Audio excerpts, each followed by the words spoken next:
Now, on 105.9 FM and streaming worldwide on the WMAL app, O'Connor and Company. 6:07, good morning. Thanks for tuning into O'Connor and Company, keeping you informed and entertained here on WMAL every single morning from 5 to 9 a.m. Don't forget to subscribe to our podcast if you don't mind. Whatever platform you like to listen to your podcasts, we like to break down each hour delivered right to you as its own separate episode, so you can pick and choose. If you missed an hour, it's easy to find. Also, all our interviews are broken out for you, too. That makes it convenient, and it'll get downloaded right to your device. Coming up at 7:05, we're going to speak with Maryland Delegate Matt Morgan. At 7:35, Adam Gillette with his continuing engagement with Ivy League universities. 8:05, Pat Harity, Fairfax County Supervisor. And 8:35, Sana Ebrahimi. She is an Iranian activist. She grew up in Iran. She defected. She is very happy for her country. It's Larry O'Connor with Bethany Mandel. Good morning, Bethany. Good morning, Larry. And by the way, don't forget to subscribe to Bethany's podcast and Substack, The Mom Wars, where she engages in all the things moms care about. And yes, it does feel like a war some days. Also in 30 minutes, we're going to get a deep dive into the very influential and consequential primaries in Texas today on both sides of the political aisle. That's coming up with Chris EKSTROM. Okay, yesterday you had Secretary of War Pete Hegseth at the Pentagon explaining exactly what's going on militarily with regard to Operation Epic Fury. Let's start with cut 7 here, as you hear very often concern that this is now nation building and that we are going to be stuck in a decades-long quagmire in the Middle East. Now, we explained yesterday on the show a part of the reasoning here that should negate any concerns is that unlike Iraq, we're not going to have Iran right across the border wreaking havoc on our military. You know, much of the quagmire and much of the problem that occurred in Iraq and the resistance in Iraq was actually instigated, created, funded, designed, and implemented by Iran. That won't be an issue here because Iran is actually the target of this engagement. That said, the Secretary of War addressed the concerns. Cut 7. To the media outlets and political left screaming endless wars, stop. This is not Iraq. This is not endless. I was there for both. Our generation knows better, and so does this president. He called the last 20 years of nation-building wars dumb, and he's right. This is the opposite. This operation is a clear, devastating, decisive mission. Destroy the missile threat, destroy the Navy, no nukes. Israel has clear missions as well, for which we are grateful. Capable partners, as we've said since the beginning, capable partners are good partners. And by the way, there was a lot of reiterating that point, which was, we were negotiating, we were discussing, Iran was not budging on their missile capabilities. We wanted them to get rid of their missile capabilities. They would not budge. And so we had the opportunity to sort of reset the table here, get rid of the people we were negotiating with, and explain to them that, okay, if you're not going to get rid of your missile capabilities and your budding nuclear program that you've now restarted, despite the fact that we had just, dropped quite a bit of armament right at your front door, then we'll do it ourselves so that you can know we mean business. And then maybe we can get back to the negotiation table and you can take us seriously. And that's what happened there. And he was asked by a reporter about American boots on the ground, cut 9. Secretary Hegseth, I had 2 questions for you. First, are there currently any American boots on the ground in Iran? No, but we're not going to go into the exercise of what we will or will not do. I think it's one of those fallacies for a long time that this department or presidents or others should tell the American people this, and our enemies, by the way, here's exactly what we'll do. Here's exactly how long we'll go. Here's exactly how far we'll go. Here's what we're willing to do and not do. It's foolishness. And so President Trump ensures that our enemies understand we'll go as far as we need to go to advance American interests. But we're not dumb about it. You don't have to roll 200,000 people in there and stay for 20 years. We've proven that you can achieve objectives that advance American interests without being foolish about it. Now, will we be bold about it? Are we willing to be decisive about it? Do we put months and months of planning into what kind of effects we want to achieve? Absolutely. But going forward, why in the world would we tell you, the enemy, anybody, what we will or will not do in pursuit of an objective. We fight to win. We fight to achieve the objectives the President of the United States has laid out, and we will do so unapologetically. There are no boots on the ground, he said, but we are capable of it. We are prepared for it, and we're not going to tell anybody when or if we will do it. And I think having that threat there is important. The whole idea, will you rule this out? Will you rule that out? Don't ask our military leaders to rule anything out when we're engaged in a military engagement. Yeah. I think it's worth noting that in June, when Israel and America sort of teamed up to do this, Israel did a little bit of the heavy lifting, and so we've seen that Israel has sent ground troops into Lebanon. I'm hearing that anecdotally from friends who were sent into Lebanon, and I'm also hearing that from IDF sources. And there was a ground operation yesterday on the IDF's part in Iran, and we don't know details. And what's funny about the Israeli military journalists is they know not to ask those questions. They know they're not going to get the real answers. Yeah. When we were talking yesterday with one of our guests, he kind of said, like, we don't know if we don't think that there's going to be ground. I'm like, no, come on. Right. Come on. Don't lie to us. We know that it's possible that there will be boots there, and that's okay. Well, I think that it only is logical that all of those ships that are poised in the area of the Persian Gulf and the Strait of Hormuz and surrounding the area there, that it's not just sailors sitting on those ships. Mm-hmm. Mm-hmm. If that's what you think, I don't think you really have paid attention to the last several decades of American operations. Of course, there are people who wear boots who are ready to storm the beaches if necessary. Hopefully it won't be necessary, but the whole point of a military engagement is to have the strike available and the threat there so that your enemy knows that the possibility is there. When the media asks questions like that, I just want to respond to you when you said the Israeli press knows better to ask those questions. The American press knows better, too. They're not going to get an answer like, yes, actually, we are planning on 50,000 troops, and here's the scheduled departure, and this is where this is the flight they're going to be on. They know they're not going to get that answer, too.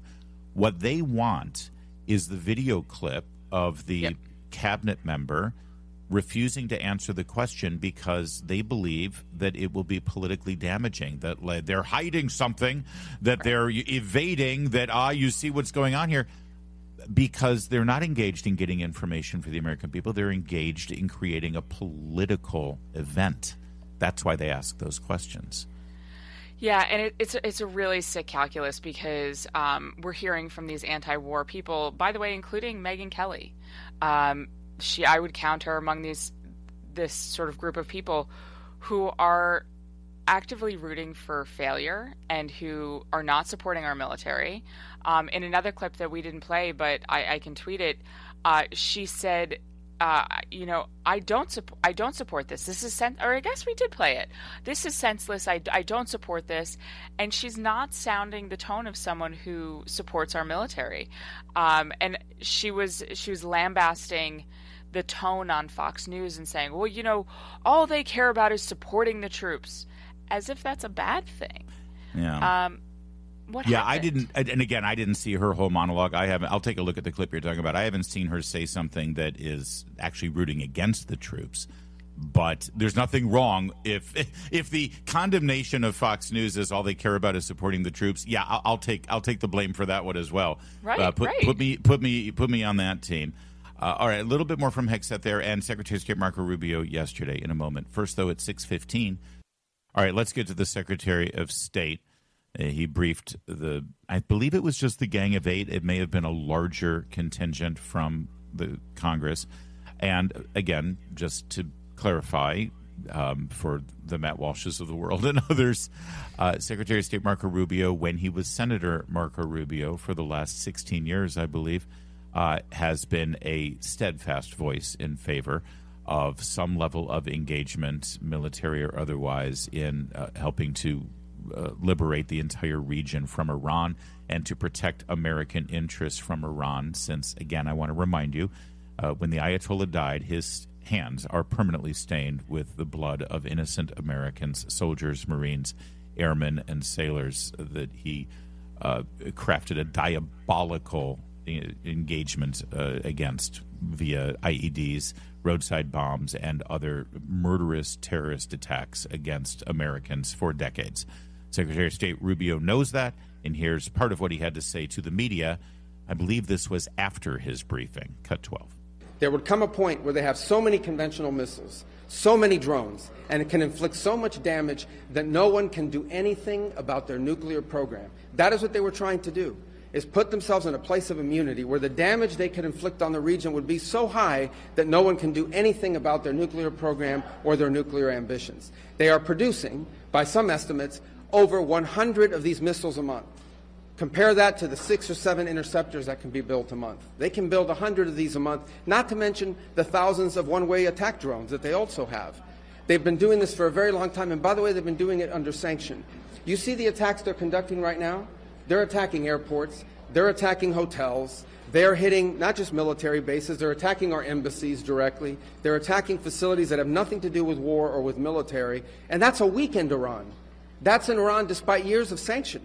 Imagine a year from now or a year and a half from now the capabilities they would have to inflict damage on us. It's an unacceptable risk, especially in the hands of a regime that's run by radical clerics. The Ayatollah was a radical cleric. That entire regime is led by radical clerics who don't make geopolitical decisions. They make decisions on the basis of theology, their view of theology, which is an apocalyptic one. That has to be taken very seriously as well. So that was the purpose for what this operation is all about. That's what it's focused on. As the President said earlier today, it is on or ahead of schedule. I will defer to the Department of War to discuss the progress being made at a tactical level, but it was the right decision and an important decision for the safety and security of the world. Now, one talking point we heard yesterday from Democrats, and you heard it over and over again, and you can tell when the memo goes out, you heard them all saying there was no imminent threat, no imminent threat, no imminent threat. This is a legal war. There's no imminent threat. Because they're taking one line of the War Powers Act and suggesting that unless there's an imminent threat, a commander-in-chief has no business utilizing the military without Congress's consent or an outright declaration of war. Of course, you never heard that when Barack Obama used military against Libya or against ISIS and Syria and various other actions that he took when there was no imminent threat. And that's because it's a complete lie and distortion of what the War Powers Act said. That being said, Secretary of State Rubio responded to the question of imminent threat and said, hell yes, there was an imminent threat. Here's cut 13. Does Congress have to weigh in? Is the president declaring war, and does Congress No. have to weigh in? And was there an imminent threat? Did you tell lawmakers that there was an imminent There threat? absolutely was an imminent threat, and the imminent threat was that we knew that if Iran was attacked, and we believed they would be attacked, that they would immediately come after us. And we were not going to sit there and absorb a blow before we responded, because the Department of War assessed that if we did that, if we waited for them to hit us first after they were attacked, and by someone else, Israel attacked them, they hit us first, and we waited for them to hit us, we would suffer more casualties and more deaths. We went proactively in a defensive way to prevent them from inflicting higher damage. Had we not done so, there would have been hearings on Capitol Hill about how we knew that this was going to happen, and we didn't act preemptively to prevent more casualties and more loss of life. All right, that's an important point there, and I hope everybody heard it. Basically, Israel gave the U.S. a heads up, says, all right, we have an opportunity here. We're going to strike against the leadership. And the U.S. knows, understandably, that Iran's response would be to go after American interests. And so we decided rather than wait for that, we would go after Iran as well, and we would cripple them. That sounds like a solid argument to me. Mm-hmm.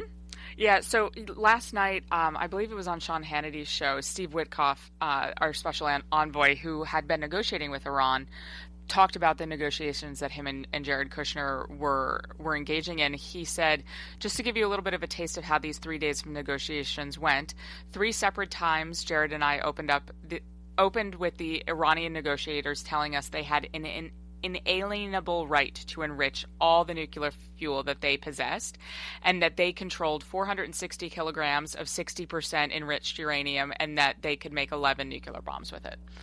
That was their stance going in. Why can't I say inalienable right? Yeah. An inalienable right. And when that's your opening salvo, there's no negotiating with that. There's nowhere to go with that. And that, coupled with the fact that they were developing the capability to deliver that that weaponry to American troops in the region, but then also they were talking about wanting to drone President Trump on the beach at Mar-a-Lago. Like, yes. They were creating like suicide drone porn about killing President Trump after they had tried 2 years ago. That's and right. For people like Megyn Kelly and Matt Walsh to see this body of information, I'm zeroing in on them because I don't expect more from Democrats. Right. I really right, don't. Exactly. You expect Rachel Maddow to be like this, but not our guys. Yeah. But not our guys. And for you to see that body of evidence and say, why now? What could have possibly possessed us? What was the urgency? Yeah. What would you have liked them to do? Would you have liked them to deliver a dirty bomb to our base in Qatar and killed thousands of American troops before? What was the precipitating event that would have made this acceptable? One other thing I'd like to say is that back in 2016, an extraordinary primary in American politics. It's shocking to me that no movie has been made about it. And I initially supported Governor Scott Walker. I love the way he fought against the unions and the interests in the state of Wisconsin and turned that state around. When he dropped out, I loved Ted Cruz. I loved the way he articulated the Constitution and our principles and our founding. And by the way, and I've made no secret about it. Of course, I supported Donald Trump against Hillary Clinton, but he was not my choice or first or second choice in the primaries. A lot of my friends absolutely loved Marco Rubio, and I never saw it. I was like, really, Rubio? I mean, it's great. He's a fine senator, but for president, really? And boy, oh boy, has he done a job this last year. And I'm not taking sides. I love the fact that we have such a deep bench. 2028 is going to be phenomenal, and we have great options. And Marco Rubio is definitely one of them, and he continues to impress day after day. So to all my friends who loved Rubio in 16, okay, I get it. You were ahead of your time. 625.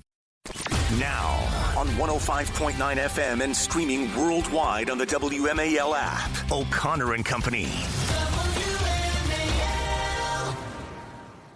6:37 now on O'Connor and Company here in your nation's capital, waking you up and getting you informed and entertained along the way. Thanks for joining us. At 7:05, we'll speak with Maryland Delegate Matt Morgan. As now we know what bills are going to be taken up in crossover to see what Wes Moore is going to sign or veto. 7:35, Adam Gullette, Accuracy in Media, continues his focus on the Ivy Leagues and their hatred of Jews. 8:05, Pat Harity, Fairfax County Supervisor. And then at 8:35, Sana Ebrahimi. She is a Persian activist. She fled Iran, and she is, she wants to tell you her story and about how she feels liberated today. That's all coming up. It's Larry O'Connor with Bethany Mandel. Good morning, Bethany. Do you feel liberated today? I feel joyful to be here, and I appreciate you having me. I have a question. If you were in Texas today, I'd be compelled to join the Democrat. That Democrat primary between Tallarico and Jasmine Crockett is something to behold. But then again, the three-way race for the Republican nomination for the seat that currently held by incumbent Senator John Cornyn, absolutely fascinating to watch. What are we to make of it, and how will we see it tomorrow morning when the votes are counted? Let's bring in Chris Ekstrom. He's chairman of the Texas Truth PAC. Thanks for joining us, Mr. Ekstrom. I don't remember a primary on both the Republican and Democrat side quite this engaging. Good morning, Larry. No, this is a unique time, and I know I'm in talking to people that in America that will listen to some inside baseball. So I'll tell you a few fun facts about Texas if you guys are interested. Absolutely. That's why you're here. Let's go. Well, Texas is not the deep red cornerstone like California is for the Democrats. As a matter of fact, people might be surprised, particularly savvy people in Washington, D.C., that our Speaker of our House of Representatives, where we have essentially a supermajority, was elected by Democrats. Yeah, I mean, listen, I know that we're not entirely surprised because I remember the impeachment process of Ken Paxton, and that showed a lot of risk there. I mean, this goes back to the days where, if I remember right, Rick Perry sort of battled against sort of the incumbent establishment, not very conservative Republicans there for his nomination for governor. That's correct. George W. Bush set it up that he would govern with a Democrat, and that is essentially how it has been done. And that plays into what you guys, I think, are most interested in, which is the elections today in the primaries. The truth is Ken Paxton has survived this system. He should sort of been eliminated long ago, similar to President Trump in the national scale. And his election is extremely important for what I would call right-wing conservatives, real conservatives, people that, Reagan used to say, I come from the Republican wing of the Republican Party. Right, yes. There's an enormous amount of very soft rhinos. And unfortunately, President Trump made a blanket endorsement going into this election where anybody who voted for school choice in Texas got President Trump's endorsement. Oh, interesting. There's a lot of Trump haters in there got his endorsement, by the way. I have seen focus on some of those races. In particular, and I know all the districts are sort of redrawn now, but the House District 56, so the Republican incumbent, Pat Curry, did he really donate a ton of money to Joaquin Castro? I mean, that's insane. He sure did. Joaquin Castro comes from a lovely family in San Antonio. His mother once said something to the extent that everybody at the Alamo was either a slave owner, a drunk, or a loser. Yikes. So that kind of gives you an idea where they come at things. John Wayne was at the Alamo. Where does John Wayne fit into that equation? I don't know. I don't think she and John Wayne would have seen eye to eye, though. I'll tell you that. And so you've got this guy, Curry, who has done things like that, who basically votes like a Democrat, who doesn't really seem to have any attachment to President Trump whatsoever. But at the end of the day, he got President Trump's endorsement. Now, he also got Greg Abbott's endorsement, who's our wonderful governor. And if people are paying attention, they will always notice that Greg Abbott in the last couple of years will run to do what Ron DeSantis starts. Basically, he never has done anything without taking a poll. But when he sees Ron DeSantis have success, he does it, right? Texas is not leading by any means. Texas is a lagging state that's underperforming. Texas should be deep red, and it ain't.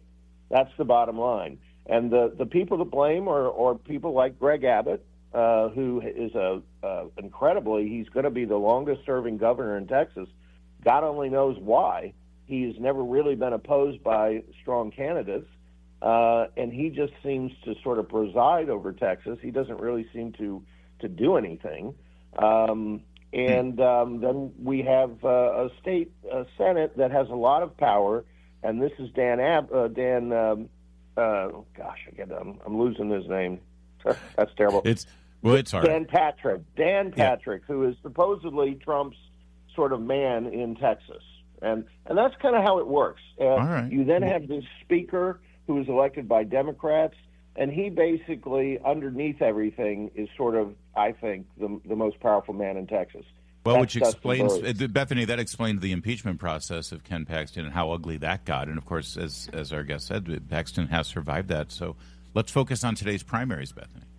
So I had a question. We're all losing our words today.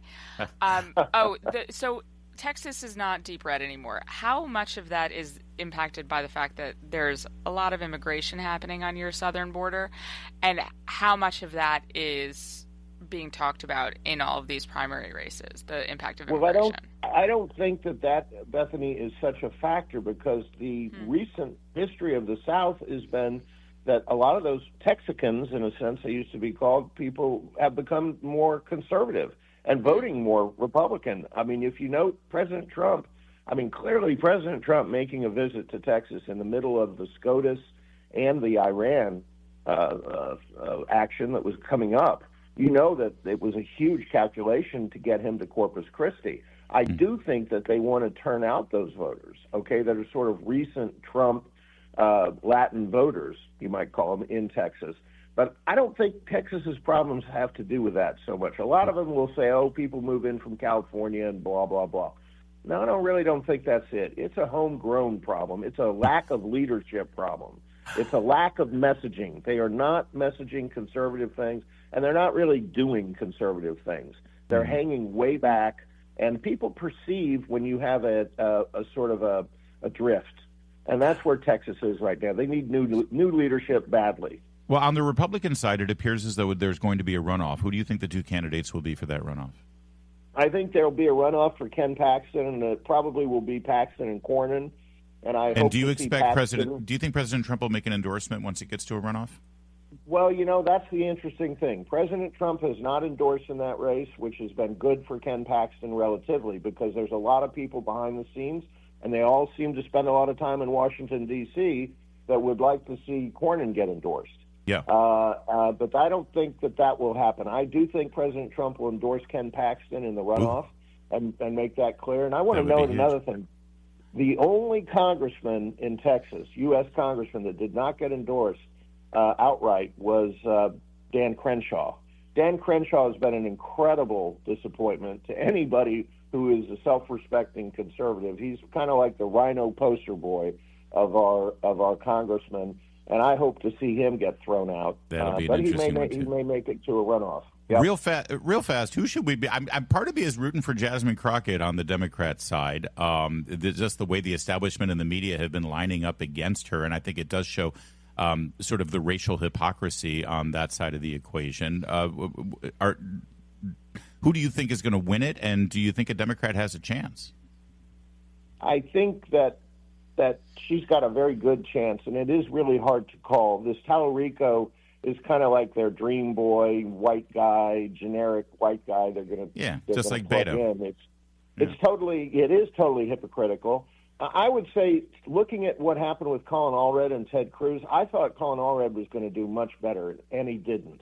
Yeah. I think that if it's Jasmine Crockett and it's Ken Paxton, he will wipe her off the face of the Texas map. So right. I'm going to be subtle about that one. All right. But it's going to be fascinating. There's going to be a lot of runoffs in Texas. There will be. That's one thing for people to look at. We love politics, and we'll be watching it. Chris Ekstrom, thanks for joining us, Texas Truth Pack. It is 6:46. Here's big news and kind of surprising news. President Trump has announced he will go to the White House Correspondents Association dinner, an event that he is politely and sometimes not so politely declined the invitation to over the course of his presidency, but he'll be there. What do you think? I think it's good because they're going to lose their minds if they show up. Yeah. Anything that President Trump does to scatter them, I'm all for. It is an interesting moral quandary for reporters, isn't it? Because, they've complained that he boycotted this is about our scholarship fund, and this is about raising money for kids, and why wouldn't you do this? Why are you attacking us? Now he's going, and it's going to be, there's going to be plenty of journalists who say, if you show up and you dignify Trump's presence, that means you're on the side of the ICE murderers or whatever. It's like they're stuck. They're darned if they do, darned if they don't. And I think it will be good for them to sit there and listen to him make fun of them, and have to break bread with people in Trump world, because Lord knows they should expand their social circles in our Washington media elites. I hear you. My gut tells me that, but my brain is with Sean Spicer on this one, who said that he was hoping that the White House Correspondents Association would be put out of its misery.